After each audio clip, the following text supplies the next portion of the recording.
July 1952. The Cold War was freezing, and the skies over Washington, D.C. were supposed to be the most protected airspace in the world. But on two separate weekends, something arrived that our military couldn't explain, couldn't catch, and couldn't hide. 7 glowing objects hovered directly over the White House and the Capitol building. F-94 interceptor jets were scrambled, but the pilots were left chasing shadows. It wasn't just a sighting, it was a breach. Today, we're peeling back the layers of the 1952 D.C. UFO Flap, the night the government blinked. It started at 11:40 p.m. on July 19th. Radar controllers at National Airport noticed 7 distinct pips on their scopes, objects that were moving at speeds that defied every law of aviation. These weren't planes, and they definitely weren't birds. The operators watched in horror as these targets moved at 7,000 miles per hour, then suddenly stopped and hovered perfectly still. The controllers called the Air Force. The response? Stay calm.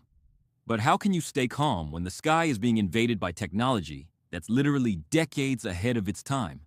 The Air Force sent F-94 Starfires to investigate. As soon as the jets got close, the objects didn't fight back. They just toyed with us. When the jets approached, the saucers shot off at impossible speeds.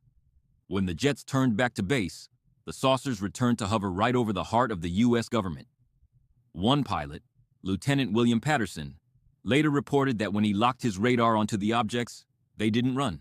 They simply accelerated and vanished. It was a clear demonstration of superiority. We were being watched, and we were powerless to stop it. The public reaction was pure chaos. Headlines across the nation screamed about flying saucers over the Capitol. The Pentagon was forced to hold the largest press conference since World War II. They scrambled for an explanation, and they landed on temperature inversion. They told the public that the radar was just bouncing signals off layers of hot air. But for the people on the ground who saw the lights, and the pilots who saw the crafts, that explanation was an insult to their intelligence. They weren't fighting the weather. They were fighting a mystery. Why does this matter today? Because it set the precedent for how the government handles the unknown. By calling it weather, they silenced the conversation for 70 years. It was the birth of the official skepticism that still clouds our view of the skies. For the generation that lived through the 50s, this wasn't just a story. It was the moment our sense of security died. We were no longer the masters of our own skies. As the government finally releases new UAP files in 2026, the D.C. flap remains the gold standard of what they were hiding all along. Was it a test of our defense, or a message we weren't ready to hear?